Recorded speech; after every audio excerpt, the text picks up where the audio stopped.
Hoje nós começamos a terceira aula do nosso curso de Lógica de Programação. A primeira aula a gente falou um pouquinho sobre variáveis e constantes e funções, né? Só para relembrar um pouquinho vocês. Na segunda aula a gente falou um pouquinho sobre as condições, né? If, else, sobre os operadores lógicos. E agora a gente vai ver um pouquinho sobre o que são os arrays e como manipular esse tipo de dados. Então seja bem-vindo, meu nome é Francisco Citó, é um prazer ter você aqui. E antes de começar a aula, vamos falar sobre a resolução dos exercícios passados na aula passada. Caso você não tenha visto as aulas passadas, não tem problema, tá? Pode assistir a partir dessa. Claro que as aulas passadas também são importantes, só que você consegue ter essa falta de ordem, vamos dizer assim. Daqui para frente começa a ficar um pouquinho mais complicado, porque cada passo é um passo, né? Um passo normalmente depende do outro, tá? Mas de qualquer forma, para que você possa acompanhar, eu vou estar deixando ali no final do vídeo a playlist também e o vídeo passado para que vocês possam acessar. Então vamos para o vídeo, vamos ver aqui quais eram os exercícios. O primeiro exercício que a gente viu foi algo que parece bem simples, bem bobo, tá? E a maioria dos exercícios vão ser mais ou menos assim, só que todos eles têm um nível de importância muito grande, porque nós utilizamos isso no dia a dia. Pode ser que aqui seja apenas escrevendo na tela, pode ser uma bobeira, mas quando a gente vai fazer realmente uma tela de login, acaba tendo no meio do nosso código uma condição muito parecida com o que a gente vai fazer aqui. Então aqui, o primeiro exercício, receba uma variável declarada com o nome admin, então o nome da variável vai ser admin. Se admin for verdadeiro, escreva na tela painel de administrador. Caso contrário, escreva acesso restrito. Bom, vamos comentar esse daqui primeiro, né? Vamos separar aqui. O exercício 2 a gente faz depois um pouquinho mais abaixo, tá?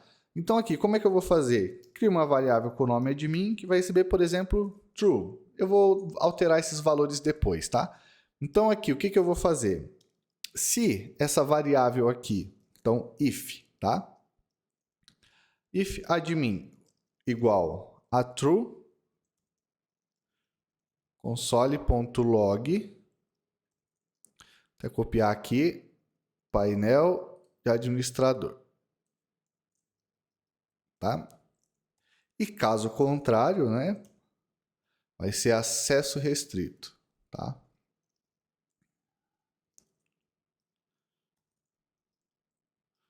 Então aqui, quando a gente manda executar, painel do administrador, tá? Se eu alterar aqui o valor para false, acesso restrito.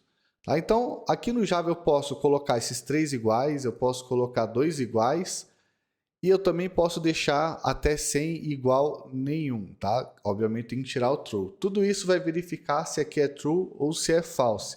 Eu não vou entrar muito em detalhes para que a aula não se estenda muito, mas tem várias outras maneiras, tá? Eu abordei um pouquinho mais sobre essas condições na aula passada, mas só para que vocês entendam, aqui pode ter algumas variações e cada uma tem um porquê, tá? Aqui no meu caso eu poderia usar qualquer uma delas. Então a nossa resolução ficaria assim, tá? Criei uma variável e fiz a condição, né? Se for administrador, painel de administrador, caso contrário, acesso restrito. Bom, então aqui vamos para o exercício 2. Receba 3 números A, B ou C e escreva na tela qual dos 3 é o maior, né? Então para isso, vamos começar aqui escrevendo os números, né? Let B igual a 2 e let C igual a 3. Vamos seguir dessa forma. Aqui eu vou mostrar uma resolução, podem ter várias resoluções, tá?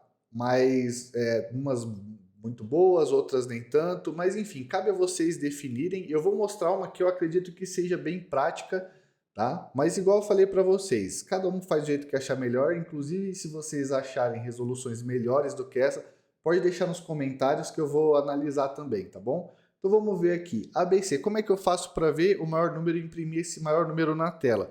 A minha estratégia vai ser criar um número chamado maior, que por si só ele já vai começar recebendo A. Então aqui eu já descarto a possibilidade de precisar verificar o A, tá? Então aqui eu vou fazer o seguinte, se maior for menor do que B, então o maior vai receber B, tá? Repare que aqui, no caso, eu não abri e nem fechei chave. Quando é uma linha só, eu posso fazer isso, tá? Então é muito comum você ver, por exemplo, em comando JavaScript ficar assim, tá? Então eu faço a condição e aqui eu já executo o meu comando. Então, se o maior, né, que é esse que recebeu A, for menor do que B, o maior vai receber B, senão ele vai continuar com A, tá? E eu posso fazer até a mesma coisa aqui. Se o maior for menor do que C, né, o maior vai receber C. Então aqui, o que, que vai acontecer? Se o A for o meu maior, ele não vai entrar em nenhum desses ifs, tá? E por fim, ele vai imprimir na tela. Ele vai imprimir na tela. O maior é o número 3. Bom, aqui você pode até fazer o seguinte. Eu vou colocar aqui console.log. Colocar etapa 1, 2 pontos, um espaço, só para não ficar, e o maior. Então vamos acompanhar o valor do maior, tá? Como é que eu conseguiria fazer isso? Aqui, como eu vou colocar mais do que uma linha de código, eu vou colocar a chave. Então aqui, a etapa 2. Se entrar na etapa 2, vai imprimir isso daqui, tá? E aqui a mesma coisa. Então aqui, o que, que vem a ser essa etapa 2 e essa etapa 3 que eu estou colocando aqui para vocês? Se essa etapa, se aqui, chegar nesse ponto aqui, o maior for menor do que B, ou seja, o maior vai precisar ser substituído por B, ele vai entrar aqui, tá? E caso o maior, quando chegar nesse ponto aqui, for menor do que o C, ele vai entrar aqui. Então vamos ver, 1, 2, 3. Aqui o maior é o C, ele vai passar por todos os ifs, né? Então vamos ver aqui. Ó, exatamente do jeito que a gente queria, tá? Etapa 1, 2 e 3, tá? Mas e se o meu B for maior? O 5, eu vou querer o quê? Que ele não entre aqui, né? Então, porque o B vai ser maior do que o C. Então aqui ele vai ser substituído nesse ponto e aqui já não. Então vamos ver o que acontece aqui. Ó, ele entrou na etapa 1, na etapa 2 e na etapa 3 ele já não entrou, tá? Vamos ver ao contrário. Se o A for maior do que o B e o C for maior do que todos, então ele vai entrar na etapa 1, né, que ele sempre faz. A 2, ele não vai porque o B já é menor do que o 1, então ele não vai entrar aqui e vai entrar aqui na terceira, tá? Vamos ver aqui. Então, do jeito que a gente queria, tá? Bom, então essa é a resolução dos problemas. Vamos agora para a aula 3. Bom, agora eu queria só dar um aviso rápido para vocês. Eu tinha falado que a cada aula nós vamos corrigir os exercícios das anteriores. Isso até funciona em aulas presenciais, né? Mas aqui como o nosso tempo precisa ser curto, nossos vídeos precisam ser mais dinâmicos, a gente vai fazer o seguinte. Eu vou passando os exercícios para vocês, tá? E de tempo em tempo, de etapa em etapa, eu vou analisar melhor. Eu não sei se tem como a gente definir uma quantidade certa de aulas, mas eu vou trazendo a resolução desses exercícios. Tá? Então, vamos voltar aqui, vamos começar a entender o que é reis, mas só para deixar claro para vocês, tá? Então, todos os exercícios que a gente passar, a gente vai corrigir, tá? Ao longo do tempo. Bom, então aqui o que são os arrays? Arrays, na verdade, é uma variável que vai conter conjuntos de valores, tá? Então aqui, por exemplo, eu posso ter 0, 1, 2, 5, 7 e assim por diante, tá? Então, isso daqui vem a ser um array. No JavaScript eu consigo misturar tipos, por exemplo, no meio de array de letras, de números eu consigo ter letras, eu consigo ter números, eu consigo fazer um array da forma que eu quiser, tá? Por isso, inclusive, que tem uma briga muito comum na computação, que é sobre a tipagem dinâmica e estática. A dinâmica é igual a esse do Java, que eu posso colocando o que eu quero conforme eu vou precisando em tempo de execução. Eu, inclusive, aconselho vocês a não misturarem valores em um array. A não ser que sejam valores aleatórios mesmo, tá? Mas, assim, não é muito legal fazer isso, tá? Então, aqui, eu posso ter arrays, por exemplo, de números, né? Eu posso ter de nomes. Eu vou acelerar um pouquinho o código aqui para ficar um pouco mais fácil de vocês verem, tá? Então, aqui, repara, eu posso ter arrays de números, né? No caso, igual eu falei, eu posso misturar tudo se eu quiser, mas não é muito interessante, né? Mas assim, eu posso ter... Opa, variáveis não podem ter acentos igual eu fiz aqui, tá? Então fica aí a dica para que vocês não errem. Então aqui eu posso ter números dentro de array, eu posso ter strings dentro de array, eu posso também ter objetos dentro de arrays, tá? E arrays dentro de arrays. Então aqui, quando a gente coloca um array só, nós normalmente falamos que é a dimensão, né? Então aqui, uma dimensão, aqui são arrays de 2 dimensões.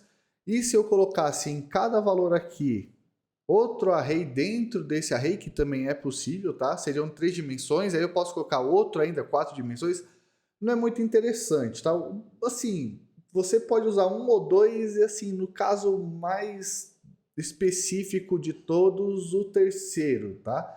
Porque começa, a partir da quarta dimensão, tratar com isso com 4 dimensões começa a ficar um pouquinho mais complicado. Então isso que a gente vai ver agora, como é que eu consigo manipular valores dentro de um array. Então aqui, no caso, esse array que eu denominei como números, ele vai receber números aqui, né? Então 0, 1, 2, 3, eu coloquei aqui 0, 1, 2, 7, né? Vou colocar 3 aqui, só para não ficar muito fora. Então aqui no caso, esses números eu posso colocar na verdade o valor que eu quiser, tá? Igual ali, eu mudei para 3, 5, enfim. E como é que eu consigo acessar esses valores? Vamos aqui primeiro para números. Vamos lá, vou usar o nosso amigo console.log, né? Eu quero imprimir o número 1 aqui, tá? Como é que eu faria para imprimir esse número 1 na tela? Eu coloco o colchetes e eu coloco o endereço desse número. Aqui que no caso, por coincidência, vai ser 1 também, tá?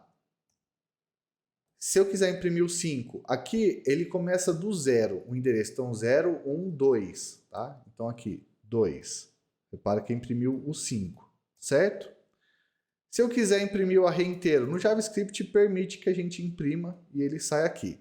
Mas eu posso acessar valor por valor. Então aqui, o último número vai ser o 3, né? 0, 1, o 2. Vou mandar imprimir todos, que talvez fique mais claro de ver. Então, o valor 0, o valor 1, o valor 2, o valor 3, tá?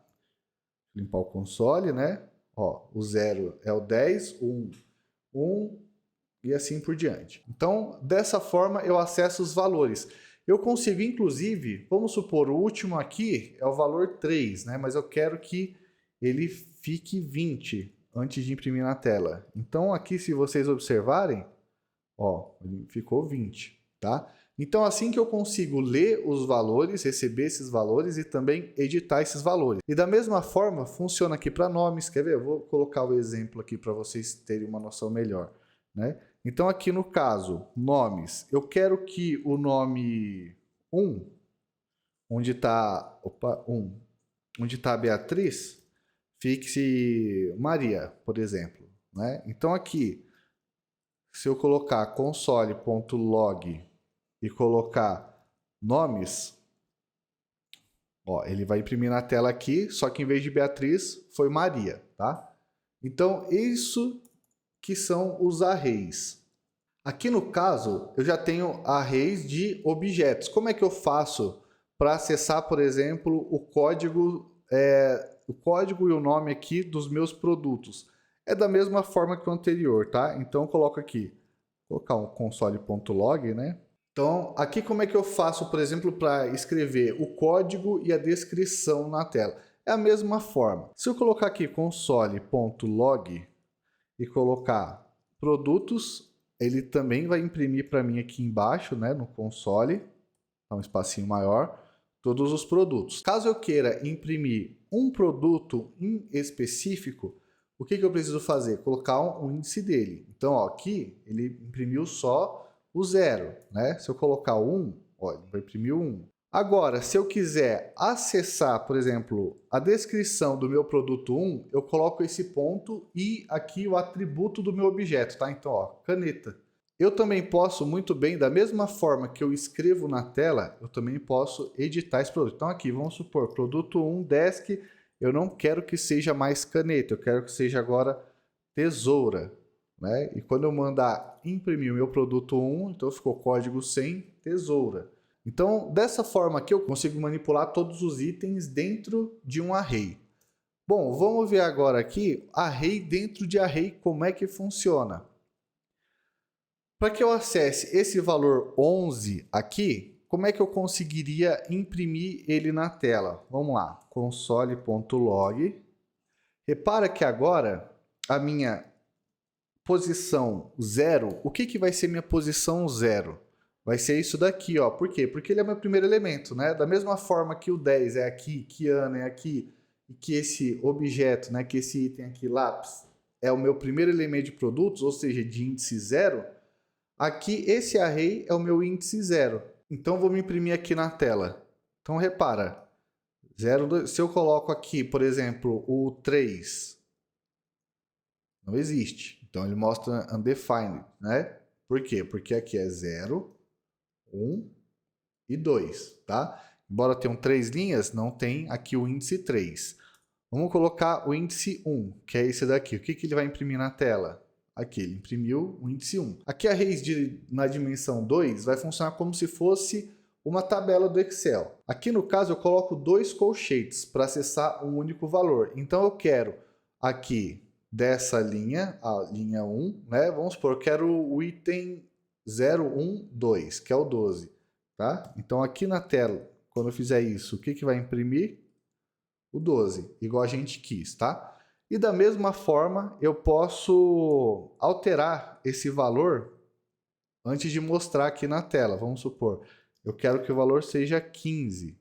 Se eu mandar imprimir na tela todos os arrays, ó, então repara aqui, minha linha 1, né? Ele colocou até em linha que às vezes fica mais fácil de visualizar. Então aqui, ó, ele não é mais 12 igual ele era aqui, agora ele é 15, tá? Então espero que tenha ficado um pouquinho claro aqui essa questão dos arrays. Vamos só ter uma noção, não vou falar muito sobre os laços, tá? Igual eu falei, tem um vídeo, mas eu vou explicar melhor. Só que eu vou usar o primeiro laço só para vocês entenderem como é que a gente manipula esses arrays, tá? Então já trago o código para vocês. Utilizando aqui aquele array de produtos que a gente tinha visto, eu criei um laço aqui que simplesmente vai retornar para a gente o código e o lápis vai escrever na tela de uma forma, vamos dizer assim, mais formatada, né? Então, como é que funcionaria isso? Aqui no caso, esse i vai ser o meu acumulador, tá? Isso daqui é um laço e esse laço ele vai se repetir de acordo com o que eu vá pedindo para que ele se repita, tá? Então aqui no caso, bom, vou até mudar um pouquinho o código aqui para ficar mais claro para vocês. Repara que o tamanho desse array aqui é de 3, ou seja, eu tenho 3 itens, né? Sendo que o meu índice é 0, 1 e 2, ou seja, aqui o meu i vai receber 0, ou seja, posição 0, tá? Ele vai imprimir na tela o produto do índice 0 primeiro, depois dele atribuir esse valor, fazer essa verificação, ou seja, 0 é menor do que 3? É menor do que 3. Ele vai continuar aqui, certo? E ele vai executar, depois que ele executar aqui, ele vai fazer uma atribuição. Isso daqui, i++, é a mesma coisa se eu colocasse isso daqui, tá? Opa, e mais um, não sei o que foi que aconteceu ali, mas vamos lá. É a mesma coisa, só que assim como fica muito grande, né? A gente coloca assim, tá? Que é o incremento. Então aqui, no caso, se eu mando imprimir na tela, ó, deixa eu apagar ali, repara que ele imprimiu, tá? O problema daqui é o seguinte, eu estou fixando esse tamanho aqui. Então se eu adiciono um produto qualquer aqui, por exemplo, a tesoura que a gente usou no exemplo anterior, né? Tesoura vai ser o 20, é um código qualquer, tá? Então o que vai acontecer aqui? Eu vou executar e você vai ver que vai imprimir só os 3. Por que imprimiu só os 3? Aqui no caso porque eu limitei, tá? Então ele vai executar esses comandos todos aqui enquanto o i, né, enquanto essa condição se satisfizer, né? Quando o i for menor do que 3, tá?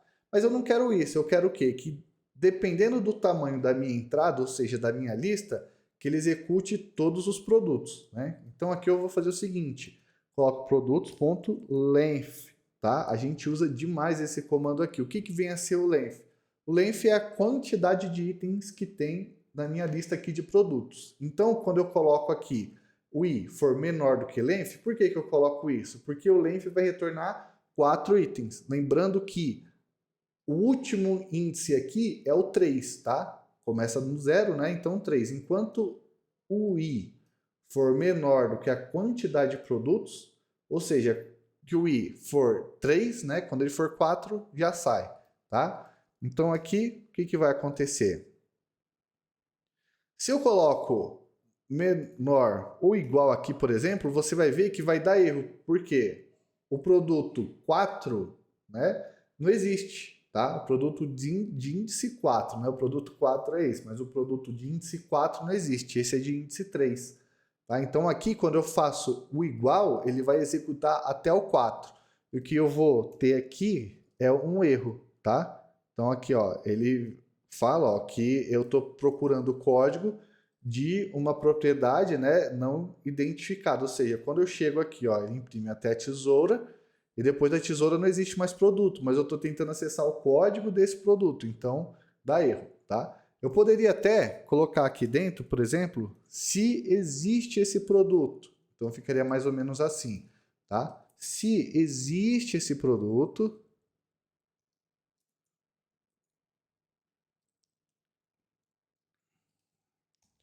eu executo na tela, tá? Então aqui, ó, como ele não existe, ele simplesmente não entra aqui. Mas não faz sentido, porque eu estou colocando um if dentro de um if, que aqui também é um if, tá? Então aqui, a melhor coisa que a gente tem a fazer é verificar exatamente o ponto de parada do nosso for aqui, tá? Que seria aqui.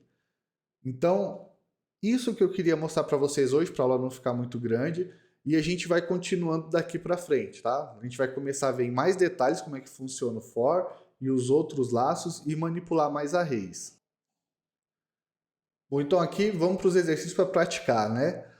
Nesses exercícios a gente vai fazer o seguinte: receba um array de números inteiros e retorne o maior número de todos, né? Então você vai percorrer o seu array utilizando o for que a gente viu hoje, tenta utilizar ele. E aqui o segundo exercício eu quero que vocês tentem fazer: recebe um array de números inteiros e ordene esse array. Então vai ter lá a quantidade de números no array, se já tiver ordenado melhor, né? Mas a gente nunca sabe se vai estar ordenado, se não vai estar ordenado. A gente nunca sabe qual que é o tamanho do array, então independente dessa entrada de dados de array de inteiros, a gente vai ter que ordenar, tá?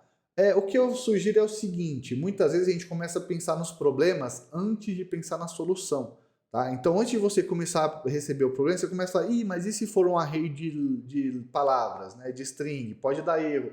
Ah, e se for um array vazio? Ah, Não, faz o seguinte: se preocupa primeiro com a solução, tá? Eu particularmente opto por essa estratégia que sempre dá certo. Primeiro você opta por resolver, por chegar no resultado.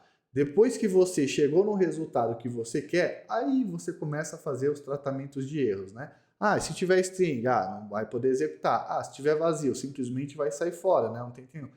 Ah, se tiver string no meio de números também, não vai ser possível executar, a gente retorna o erro. Então, os erros a gente trata depois de conseguir a resposta, tá? Então, aqui, como é um curso, como é uma aula, pensa só na resposta, não precisa nem tratar erros a princípio, tá bom? Então, agradeço muito a presença de vocês. Estou muito feliz aqui de já estar na terceira aula. Espero vocês na próxima. E na próxima aula nós vamos falar um pouquinho mais sobre laços, tá? Eu já tenho um vídeo aqui que fala sobre laços, vai estar aqui em cima para quem quiser acessar e adiantar um pouco isso. Mas o curso a gente vai falar de uma forma um pouquinho mais específica, tá bom? Bom, espero que vocês tenham gostado e até a próxima.